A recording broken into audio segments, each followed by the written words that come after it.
lá, pessoal, terminando esse módulo, nós vamos aí para a página 200, ok? Vamos descer para a página 200, onde vai começar com a concessões que custaram caro. Em comparação com os governos da Primeira República, que tratavam as reivindicações populares como casos de polícia e respondiam a elas apenas com repressão, o período populista parecia melhor.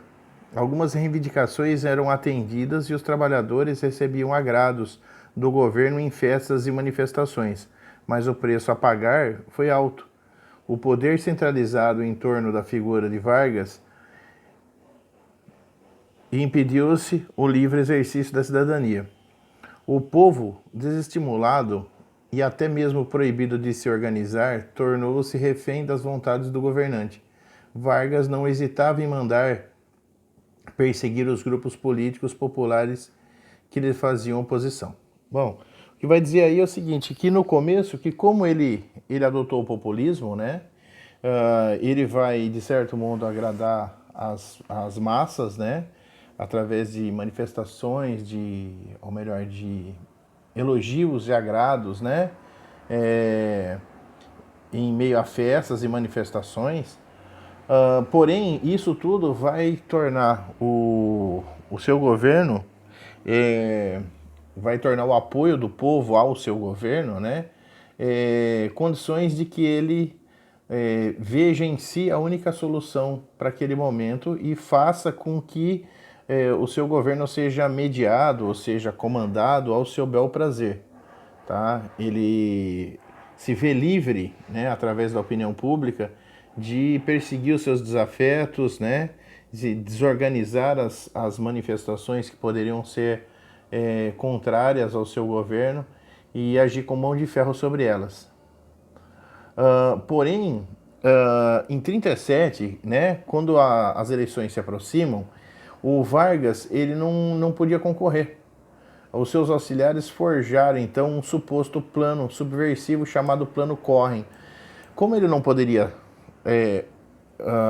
participar, né, não poderia concorrer por conta das eleições da Constituinte, né, da Constituição, ele, para dar o golpe, ele faz com que os seus auxiliares forjem, ou seja, façam, né, criem algo fictício, né, e lança a público um suposto plano para derrubá-lo. Seria um suposto plano comunista, tá? Como diz aqui, ó, o Plano Corren, que intenciona tomar o poder, intencionava a tomada do poder pelos comunistas.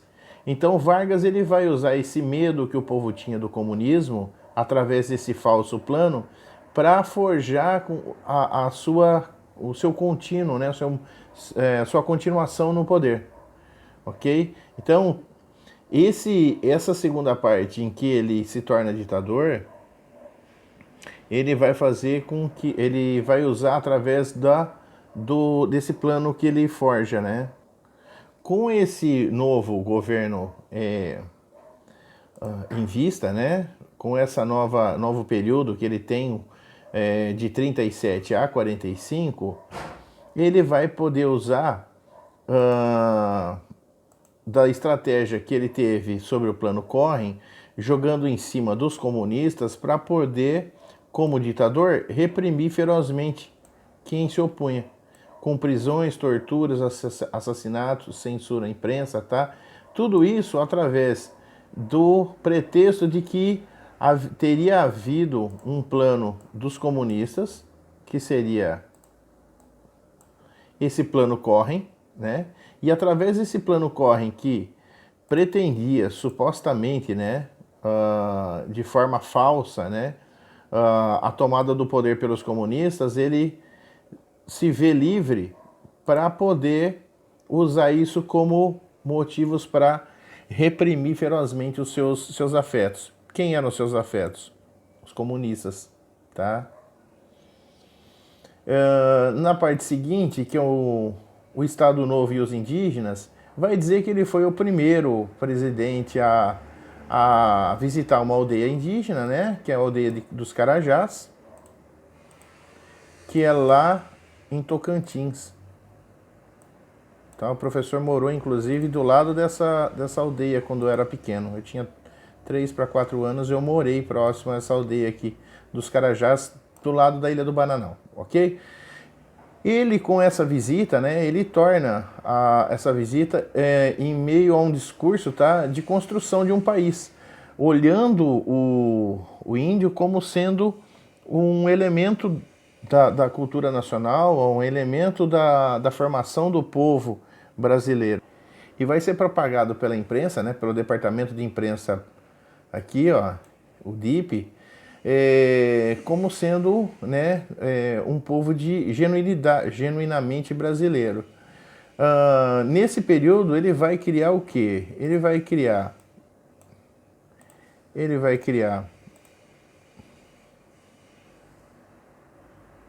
o Dia do Índio, tá? O Serviço de Proteção ao Índio, o SPI, era como se fosse, digamos assim, para entender um pouco melhor, não é a mesma coisa, mas é algo do tipo, tá? A FUNAI de hoje, tá? Ele cria um serviço de proteção ao índio. Ele promove o dia 19 de abril como sendo o Dia do Índio, né? Que mais que ele faz? Através desse serviço de proteção ao índio, ele destina mais verbas, né, na orientação dos grupos indígenas, né, para que eles fossem protegidos. Porém, no entanto, nós vamos ter um grande problema em relação a isso. No entanto, essa mudança de atitude do governo fazia com que o entendimento da especificidade das culturas indígenas e valorização dessas diferenças não fossem atendidas, ou digamos, para que se fosse entendido, para que se entenda um pouco melhor. Essa propaganda, esses benefícios que ele concede ao índio é simplesmente por uma questão de propaganda, tá? Simplesmente deixa de fora algumas questões que é a aceitação. Cadê? Onde está? A aceitação da especificidade das culturas indígenas e a valorização dessas diferenças. Tá? Pouco importa para o índio se vai ser investido mais verbas na orientação a ele, se existe um dia do índio, se o presidente foi visitá-lo, eles lá na Ilha do Bananal, se a sua cultura, se o seu povo não for aceito, né? Culturalmente valorizado por isso na sociedade. Você não tem uma valorização do índio, você só tem apenas alguém que por conta de política se juntou a eles um dia, fez uma visita para dizer que estava criando algumas coisas, né, em termos de política, e com isso se sair como, digamos que um protetor dos índios e tudo mais, né? Mas, na verdade, o que os índios precisavam, queriam e precisavam, né? Que era a aceitação da sua valorização, ou seja, queriam a valorização da sua cultura, né? Eles, na realidade, serem aceitos como cidadãos comuns nas cidades, e isso não foi promovido. Os pensadores do Estado Novo defendiam que torná-lo civilizado, além de aumentar a geração de riquezas, permitia que eles se tornassem leais à pátria e protegesse as fronteiras caso vivessem próximo a ela. Ou seja, eles queriam que eles se tornassem cidadãos e não que fossem aceitos, ou melhor, eles queriam que eles fossem, eles pretendiam que eles se tornassem civilizados, né, para que fossem aceitos como cidadãos. Eles teriam que se desdobrar à cultura do branco, né, tornando-se civilizados, e a isso, atrelado a isso, né, eles poderiam aumentar a geração de riqueza do país e mais a proteção das fronteiras, né? Então não se via nada voltado ao índio, e sim do índio voltado à nação. Então era uma coisa mais política do que propriamente algo voltado aos interesses dos dois lados. Outra coisa que nós temos, a aparente valorização entrou em conflito com o projeto de Marcha para o Oeste. O projeto de Marcha para o Oeste, pessoal, é um projeto que tinha na época em que foi estimulados muitos nordestinos a adentrarem a Amazônia para que se pudesse povoá-la, para que se pudesse à disposição para a extração das suas riquezas, né? E essa marcha para o oeste entrava em conflito com os interesses dos índios, porque ocupavam os seus territórios, tá? Atingiam as terras de muitas etnias, e isso causava conflitos, e o que a gente vê até hoje, né? São conflitos entre brancos e os índios por disputas de terra. Na realidade, disputas de terra não. Na realidade, pela invasão das terras dos brancos, né? Ninguém disputa a terra. A terra ela já tem um dono e ela é invadida pelos brancos. Nesse contexto, surgem os irmãos Cláudio, Leonardo e Orlando Vilas Boas, tá? São 3 antropólogos que viveram com os índios muito tempo e que trabalharam com esses indígenas, né, e propuseram a criação de reservas indígenas para preservar os grupos. Já que eles estavam vendo que essas terras estavam sendo invadidas e esses índios, por conta de uma não proteção desse governo que via na civilização do índio, né, ou seja, a mudança da cultura dele para a nossa cultura, algo que fosse almejado, eles propõem que seja pelo menos criado demarcado, né, as suas reservas, para que eles possam, dentre essas reservas, nesses locais, pudessem ter ali a sua cultura, as suas práticas, né, de vida preservadas. Esse trechinho aqui vai falar sobre a participação brasileira, né, na Segunda Guerra. Diz que em 43 o Brasil entrou na Segunda Guerra Mundial, embora internamente se valesse de práticas, né, ele se valesse de práticas fascistas. O que seriam essas práticas fascistas? Lembra que as práticas fascistas, ela perseguia os seus opositores? O Vargas perseguiu os opositores. A prática fascista, ela via no seu governo um governo altamente nacionalista. O governo do Vargas era um governo altamente nacionalista. Os governos fascistas tinham os comunistas como os seus principais inimigos internos e externos. E dentro do país nós tínhamos o Vargas perseguindo a todo momento os comunistas. Que mais? Nós tínhamos aí um governo fascista, ele era recheado de culto ao líder, né? Aqui no Brasil, o Vargas ele se põe como líder nacional para resolver os problemas que até então existiam, que era a Primeira República. Então nós tínhamos toda uma faceta, né, toda uma característica fascista no nosso governo, e porém, por conta de interesses econômicos, o Brasil vai se posicionar a favor dos aliados, tá? E ela vai criar a FEB, a Força Expedicionária Brasileira, que vocês viram algo sobre ela semana passada em História do Município, viu que houve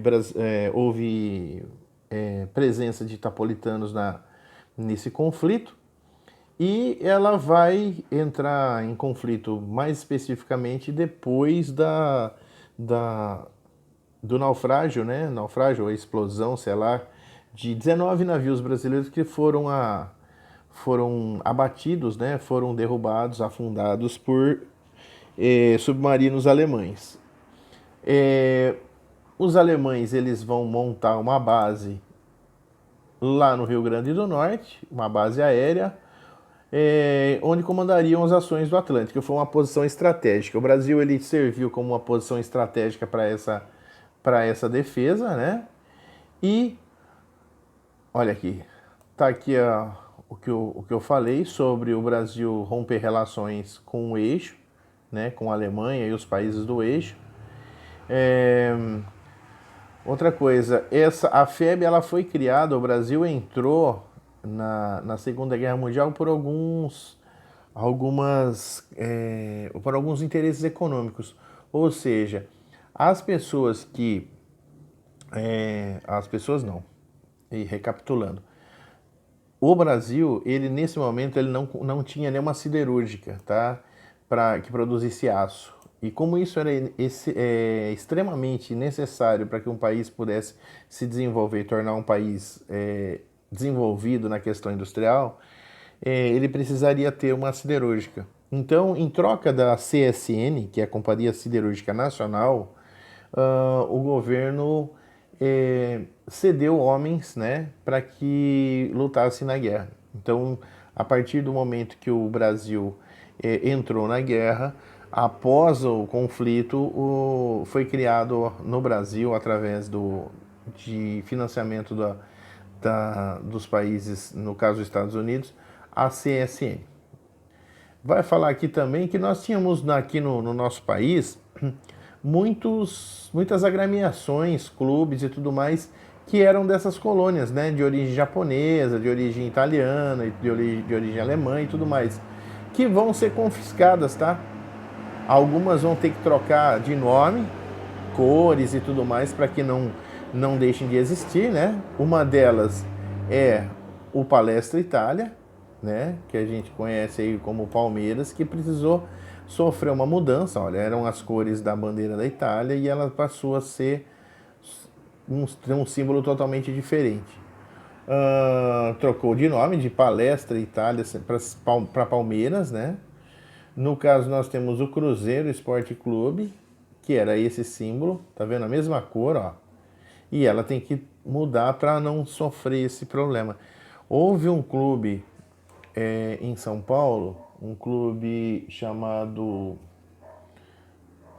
Clube Ipiranga, que era muito forte na época nas disputas de natação, que simplesmente deixou de existir, porque ele era, eu não sei o nome, mas ele tinha algo a ver com a Alemanha nazista. Okay? E para finalizar, nós vamos ter a economia da Era Vargas, a industrialização subsidiada pelo Estado. Do ponto de vista econômico, as principais características da Era Vargas foi o apoio oficial dado à industrialização, convertida em propriedade. Isso não significa que a agroexportação tenha sido abandonada.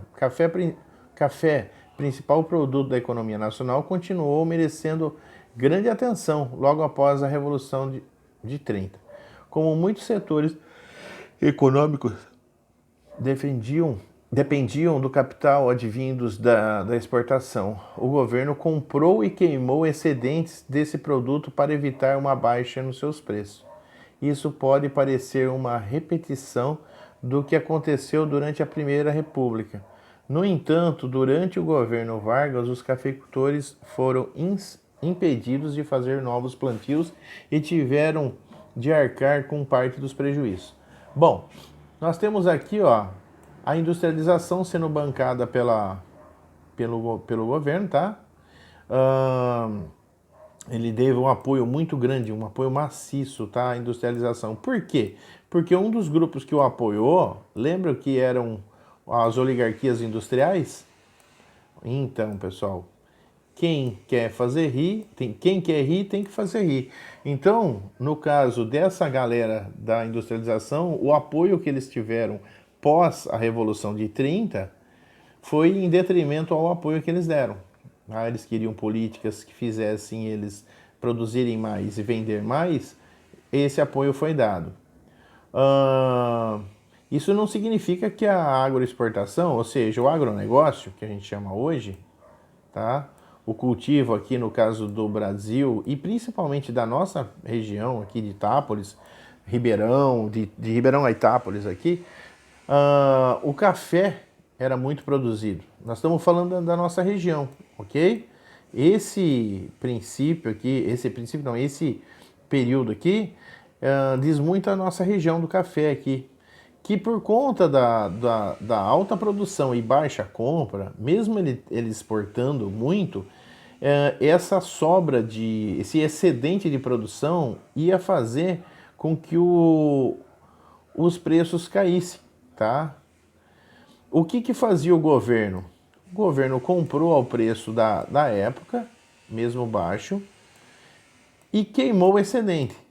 Queimou aquilo que exportou o que tinha que exportar e o excedente, ou o que sobra, né, foi queimado. Muitos antigos, a minha família inclusive, perdeu propriedades na época por conta desse período. Por quê? Porque ele fez o seguinte, ó, isso pode parecer uma repetição do que aconteceu na Primeira República. Só que o que aconteceu na Primeira República? Queimaram esse café, porém o governo bancou, pagou para os agricultores o valor da queima desse excedente, né? Através lembra do convênio de Taubaté. Agora, nesse momento em que Vargas está no poder, o que ele vai fazer? Não, eu queimo e problema de vocês vão arcar com os prejuízos. Nisso, muitos cafeicultores quebraram, dentre eles a minha família. Né? O fim da fazenda, que era um dos meus antepassados, ela deixa de existir nesse momento, entre década de 30 e 40. Tá bom? Outros produtos como cacau, pinho, mate, açúcar, álcool também receberam ajuda oficial na era Vargas.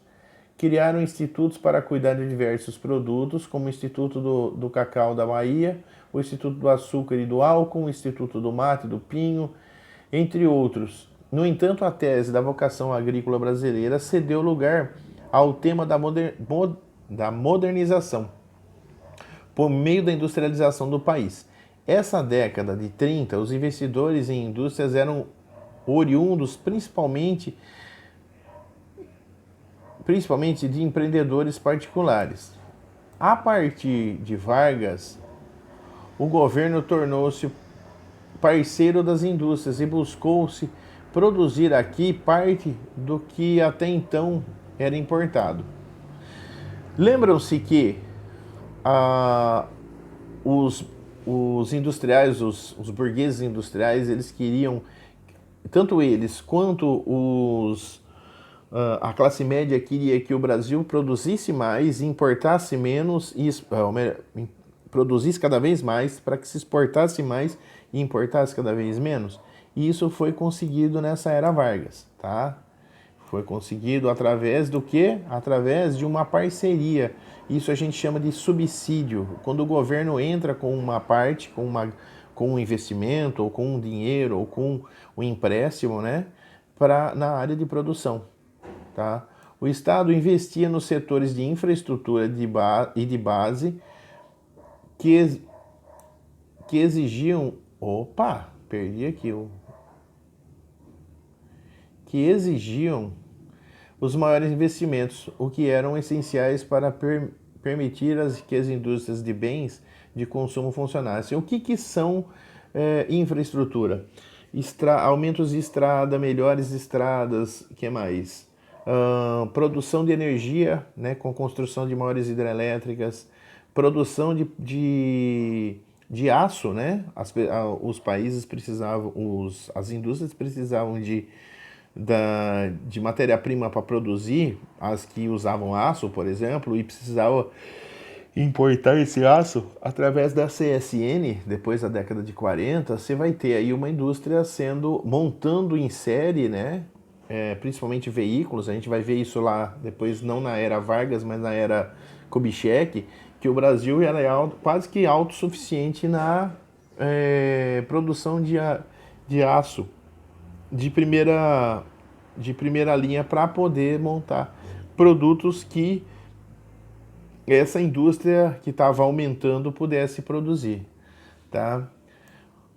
Para finalizar essa parte, o apoio à industrialização foi vinculado ao discurso nacionalista. Lembra que eu falei que o governo do Vargas ele era altamente nacionalista?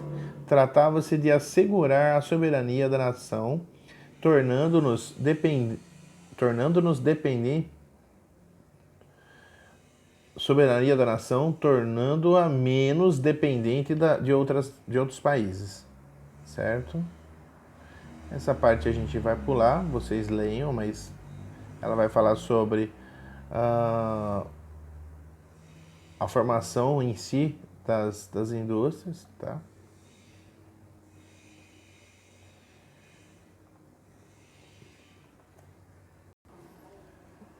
E agora sim, pessoal, para finalizar, nós temos aqui, ó, populismo e ditadura versus cidadania e democracia. Como a gente já viu já no primeiro bimestre, eu dei aula para vocês sobre isso de HDM, já preparando vocês para essa parte sobre a matéria, né? Para esse pedaço, essa parte do segundo bimestre. Nós temos aí, ó, a democracia é uma palavra de origem grega e significa poder do povo. Os ideólogos do iluminismo revigoraram esse conceito ao propor o fim dos regimes absolutistas. Um governo democrático pressupõe que, bom, para começar, como a gente viu lá em HDM, no primeiro bimestre, democracia significa poder do povo, tá?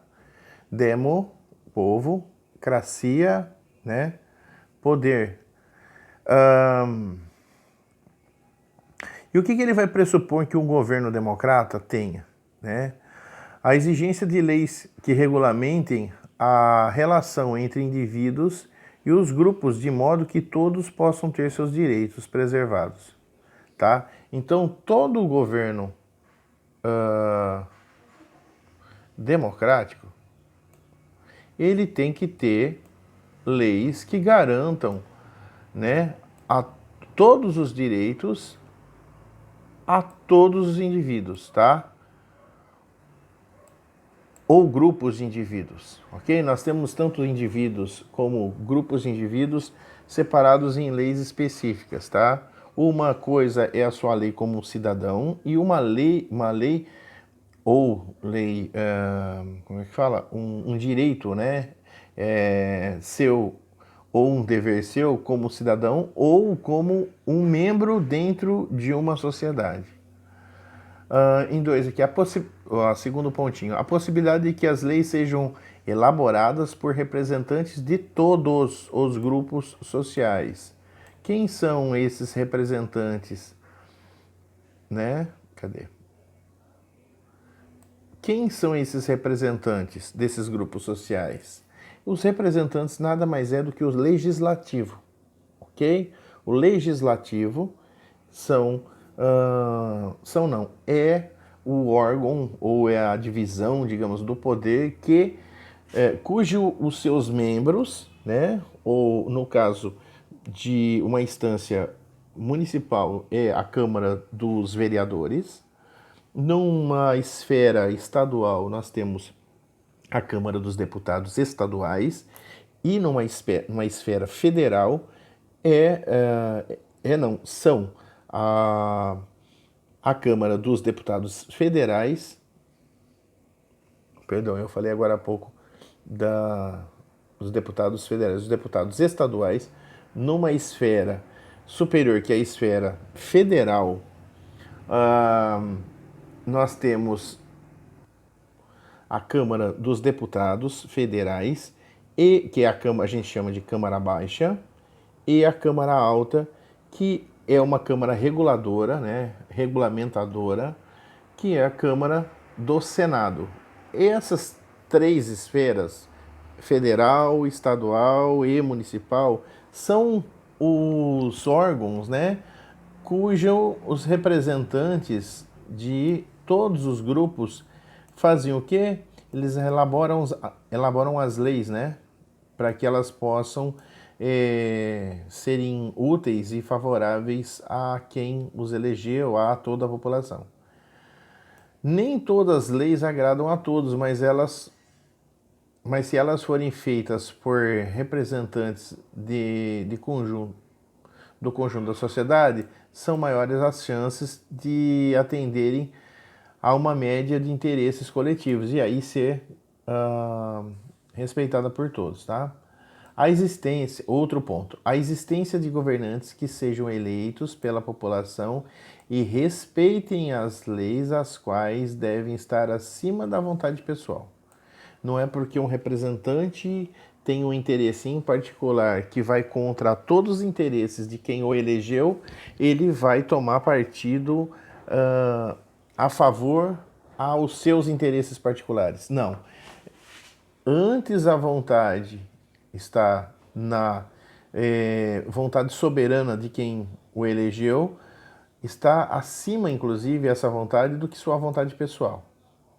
Outro ponto é uma cultura de participação. O cidadão tem que se sentir parte da vida política e organizar-se para lutar por seus direitos, eleger representantes sérios e competentes, acompanhar a atuação deles e cobrar a realização do que promete em campanha. Aqui está, pessoal, aquela frase, e põe por baixo toda aquela frase que diz que política, futebol e religião não se deve discutir. Em relação à religião, eu deixo para cada um tome o seu rumo, né? Futebol, cada um tem o seu time e tem pessoas que não gostam de futebol. Porém, política é algo que se deva se discutir, sim. É algo que se deva se meter a colher, sim. Porque cada um de nós devemos nos sentir co-participativo, tá? Da vida política. Todos nós temos que aprendermos a saber, né? A eleger representantes sérios e competentes, né?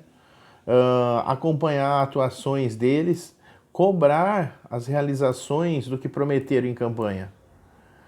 É só para a gente pensar fazer uma reflexão sobre algo. Quando alguém tem uma empresa e vai colocar alguém para administrá-la, o cara se certifica ao máximo das competências que essa pessoa que ele pôs tem para poder realizar tal cargo. E se não tiver, essa pessoa é cobrada pelo fato, se não tiver não, se ela não apresentar resultados, ela é cobrada pelo fato de ter competência a realizá-las e não ter realizadas, e ser punida a rigor, né? E por que nós, em detrimento dos bens comuns, das coisas que regem e que norteiam a nossa vida, nós não devemos discutir, nós não devemos co-participar e exigir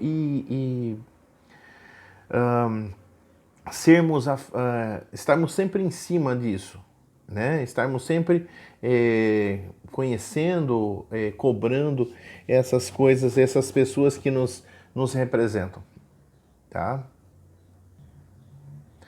Dentro de um país há uma constituição. Todo país é regido por uma constituição, ou como se diz, uma carta magna, uma carta máxima, né?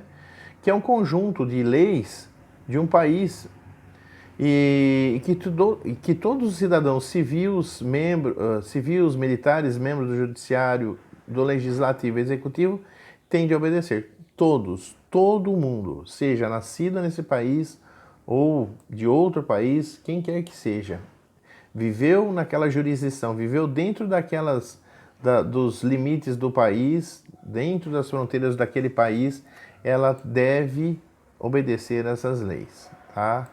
O fato de uma lei ser considerada injusta ou obsoleta não dá à sociedade o direito de desobedecê-la.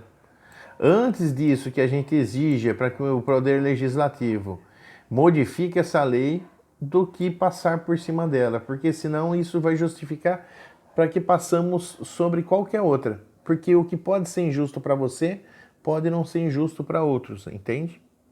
O sistema político baseado em leis é formado de estados de direito, apesar de sua imperfeição, apesar da sua imperfeição,